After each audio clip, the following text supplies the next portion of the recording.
Hola mi gente, bienvenidos à la table de mariage. Je suis Maria Sanz et aujourd'hui, on s'est fait une émission thématique Date Night.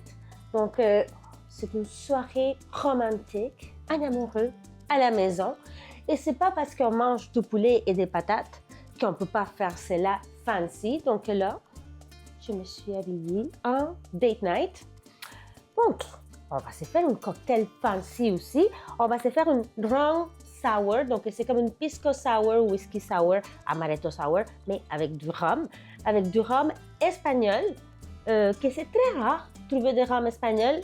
Et je n'ai pas revu cette rhum-là en succursale, mais à chaque fois que je le vois, je l'achète parce qu'il est vraiment très, très, très bon.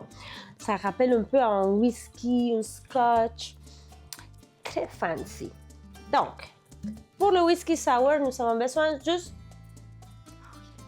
des 3 ingrédients. J'ai déjà des glaçons dans mon shaker. Également, ici, dans mon verre à whisky, j'ai un gros glaçon. J'adore ma petite glacière pour faire des glaçons. Je l'ai acheté chez Dollarama. Oui. Donc, voilà, je suis très fière. Même ma sœur, quand elle est venue en visite, elle a acheté chez Dollarama ces petites glacières-là. Donc là, je vais mettre 2 mesures de rhum espagnol. Également, pour la partie sour, je vais ajouter, j'ai dit 3 ingrédients, en fait c'est 4 parce qu'on va ajouter le blanc d'œuf aussi pour la texture. Ok, là, il y a mes voisins qui font leur balcon, la terrasse. Donc, si vous entendez aussi, c'est ça. C'est mes voisins, ils sont gentils. Ils sont très gentils. Ils ont commencé à 7 heures du matin. Mais bon, j'étais déjà réveillée, mais ils sont réveillés le reste de la famille. Ensuite, on va ajouter azúcar. Okay, du sucre. Tu penses, hein? Un petit peu plus. Le jus de citron. Ça aurait pu être aussi du jus de lime. Mais j'utilise du citron parce que dans une des recettes que je vais faire aujourd'hui, nous allons retrouver du citron. Et vous me connaissez, hein? J'aime ça boucler des boucles. Les thématiques, j'adore les thématiques. C'est Halloween, disons. C'est une de mes fêtes préférées de l'année. Par Noël. Parce que c'est thématique. On peut faire la bouffe thématique de Halloween, on s'habille, on décore la maison. Donc, une de mes fêtes préférées. Le verre est là. Tiens, on va juste séparer le blanc d'œuf du jaune, si je suis capable. Voilà, blanc d'œuf. Je garde le jaune pour faire quelque chose d'autre. Et voilà, petit ménage. Pardon. Et c'est le moment de shake, shake, shake. Allez, on y va. 1, 2, 3.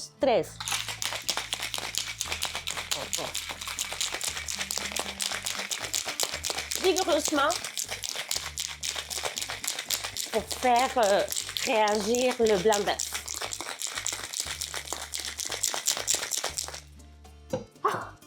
Mon deuxième workout de la journée, parce que j'étais au gym ce matin, à 6 heures. Voilà.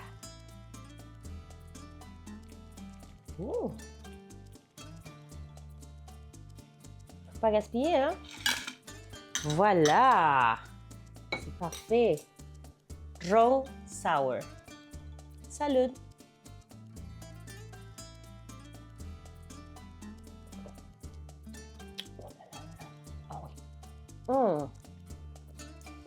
Ça part bien au date night. Petite pause et on revient avec la première recette de notre émission d'aujourd'hui. Donc, une des recettes pour notre soirée romantique en amoureux sera des poitrines de poulet farcies au fromage et des tranches de tomates. Donc, c'est du fromage halloumi. Pour faire changement, et mon fils a comme redécouvert dernièrement le halloumi, puis il en achète tout le temps. Donc, on a tout le temps à la maison. C'est trop facile à faire et c'est délicieux. Ça me rappelle beaucoup les fromages latino-américains. C'est similaire en goût, en texture. Donc, tout le monde est content. Donc, on va les faire mariner ou aromatiser avec des herbes. Donc, je vais les couper en tranches, probablement combien? 3 par poitrine. 4, 5, 6. Voilà. Le reste, je vais les garder pour mon fils. Donc, on va tout simplement ajouter du persil. J'ai également de la coriandre et du, comment ça s'appelle? Orégano. Donc, origan frais également. Donc, tout simplement avec l'huile d'olive et un petit peu de jus de citron. Donc, tout ça, on n'a pas besoin. Boum. Parfait. Donc, je vais venir tout ciseler. On aurait pu le faire au mélangeur, un gros bout, mais je vais l'utiliser pour notre recette là. Donc, je ne veux pas le laver plusieurs fois. Donc, je le fais au couteau. Donc, je me suis inspirée un peu, pas pour cette recette-là, mais pour la prochaine, des restaurants, comme quand on va au restaurant, nous deux, avec Chérie, des restaurants que maintenant, il n'y a pas de plat principal, il n'y a pas d'entrée, c'est toujours des plats à partager. Il s'est recommandé entre 3 et 4 par personne. Ça coûte 18 $ chaque. Donc, c'est intense, je trouve. Donc, parfois, ça vaut la peine de se faire les soirées en amoureux à la maison. Et aussi, une autre chose que j'ai remarqué, c'est ces assiettes-là à partager. Il y en a toujours 3 de chaque. On est 2. Pourquoi pas 4? Pourquoi pas 2? Non. Il y a 3. Des champignons farcis. Ben, il va y en avoir 3 champignons. Quelqu'un peut m'expliquer pourquoi? S'il vous plaît. Donc, on ajoute une bonne quantité d'aceite d'oliva, donc de l'huile d'olive, poivre, sel, donc du sel, et voilà. Un petit peu de jus de citron aussi.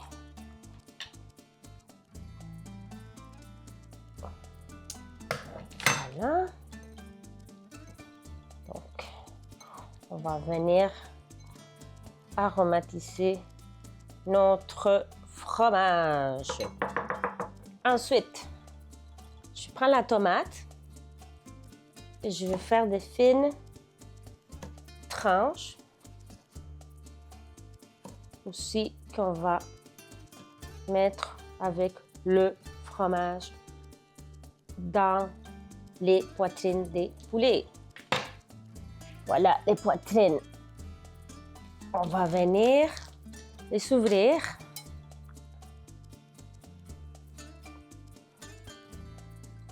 Comme ça. Voilà. Et on va venir ajouter le fromage. Voilà, mais oui, c'est parfait ça. Donc, fromage. En fait, je vais commencer avec les tomates. Fromage. Queso. Boum, tomate. Fromage. Et notre marinade, évidemment. Parfait. J'ai oublié. Je vais mettre des cure-dents pour le tenir. Ils sont dans l'armoire, puis je les mets sales. Donc finalement, après que je lave mes mains, je vais mettre des cure-dents pour qu'ils tiennent ensemble. Puis on va venir badigeonner aussi l'extérieur avec notre marinade du côté. Puis on l'envoie au four. J'ai déjà le four qui préchauffe à 400. Et voilà, je vais aller laver mes mains. Puis on revient avec la suite de notre soirée en amoureux. Donc la deuxième recette, c'est une salade tiède, des pommes de terre, chou-fleur et des pois chiches. Et on va le faire sur un lit de hummus, mais un hummus vraiment de base. Ça va être vraiment un rôle de support pour le reste des ingrédients. Donc, je coupe mes petites patates que j'ai bien lavées en deux,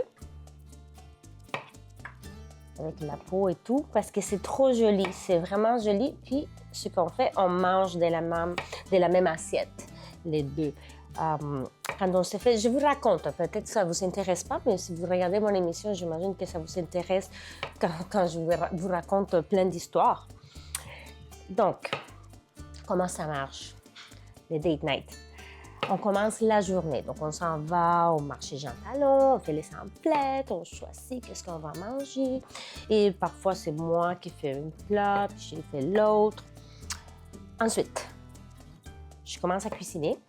Normalement, et Chéri, il joue la guitare. Donc, lui, il commence à jouer la guitare, juste ici en face, où il y a la caméra là, pendant que je cuisine. Une vingtaine de minutes avant que le souper soit prêt, je dis, Chéri, ça sera prêt dans une vingtaine de minutes.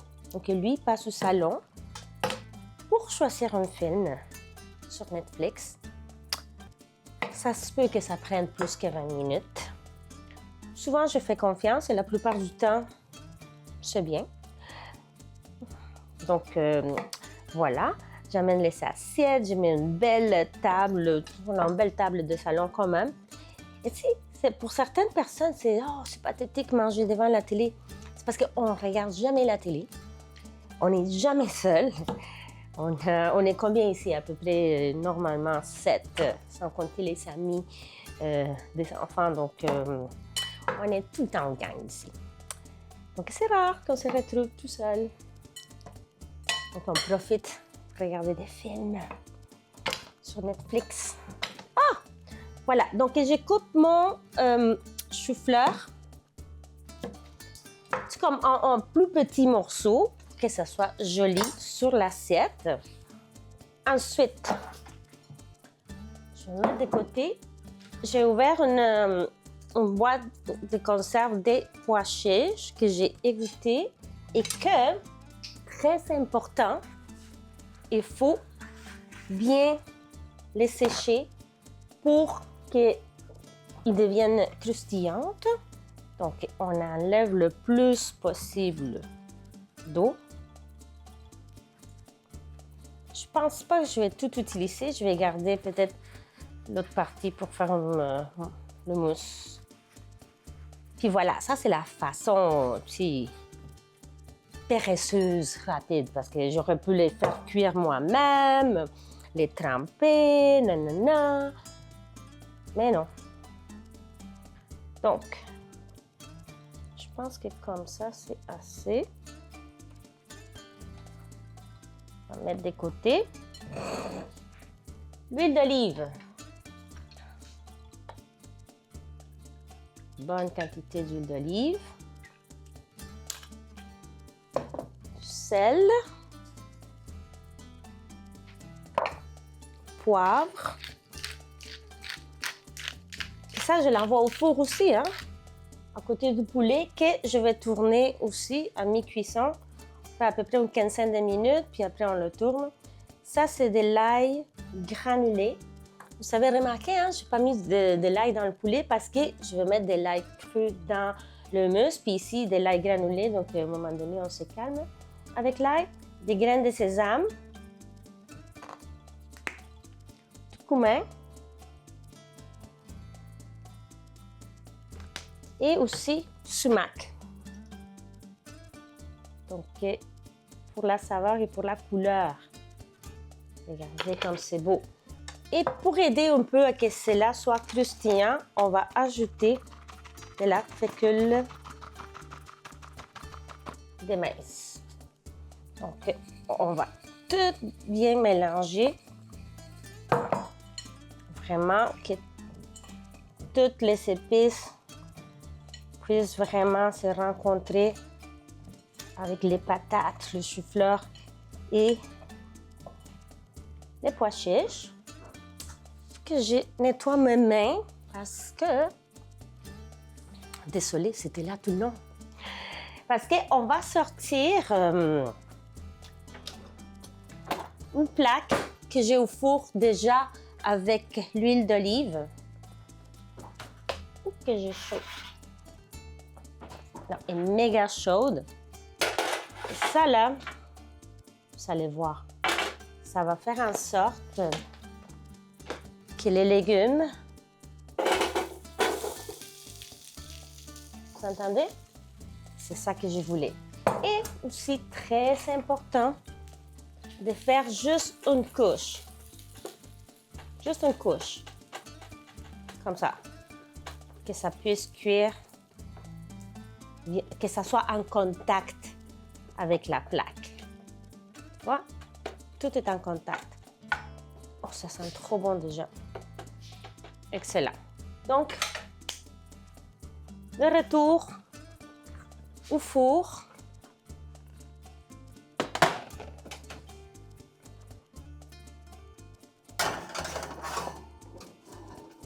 Et voilà, petite pause pour aller chercher mon robot pour faire le hummus.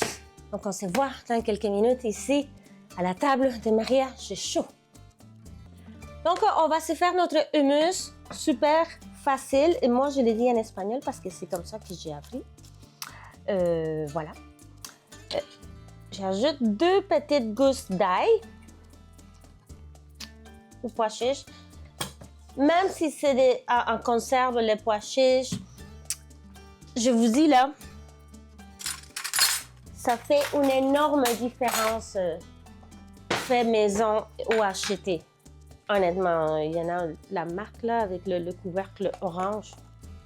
Je ne sais pas, je goûte comme quelque chose de chimique, c'est peut-être des agents de conservation, je ne sais pas, mais c'est pas la même chose. J'adore quand on peut goûter vraiment les tahinés, la pâte de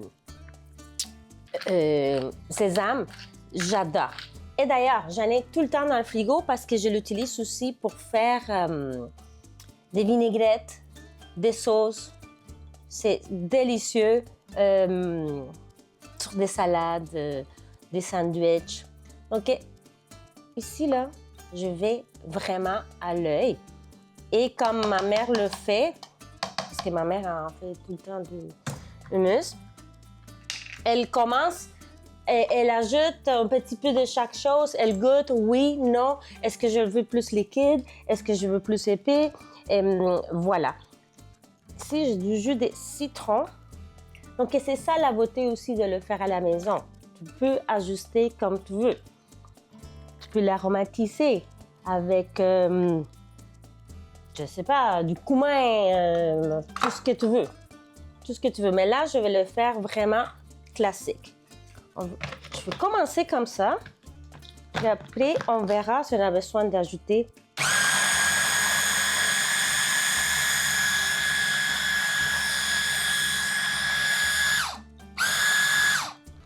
Un petit peu d'eau froide. On goûte puis on s'ajuste.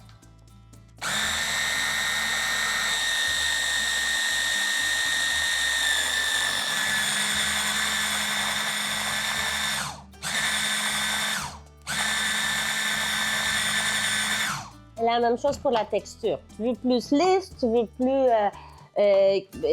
comment dire, plus rustique. Voilà. Donc, il est prêt. Je vais goûter. Il manque un peu de sel. Voilà. Je vais l'envoyer au frais. Je vais aller tourner le poulet et on se voit dans quelques minutes pour la dégustation de notre souper en amoureux. Et vous, vous êtes invités chez moi dans mon souper en amoureux. Voilà mon magnifique poulet farci ou halloumi et des tranches de tomates pour notre date night. Le houmous fait maison. Donc là, on va se faire un petit lit de hummus et j'ai choisi une belle assiette qui vient contraster avec la couleur du hummus. Voilà. Juste comme ça.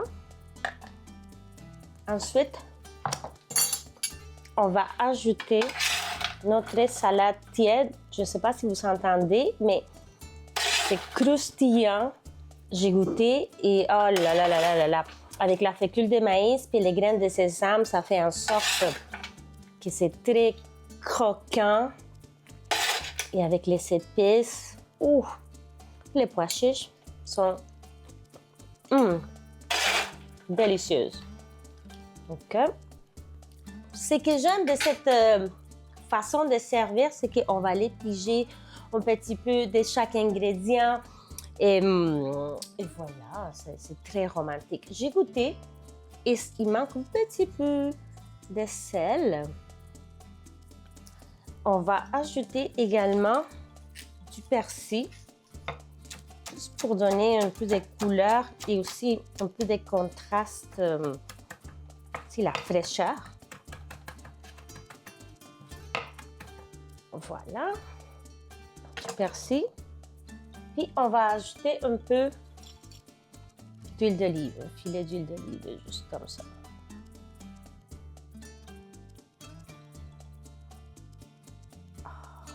Oui, c'est trop beau, c'est trop joli et délicieux. Donc sur ça, je vous dis buen provecho et je vous donne rendez-vous ici dans ma cuisine à la table de Maria sur ICI Télévision. Je vais prendre un morceau de fromage, tomate, poulet. Sergio! Bon appétit!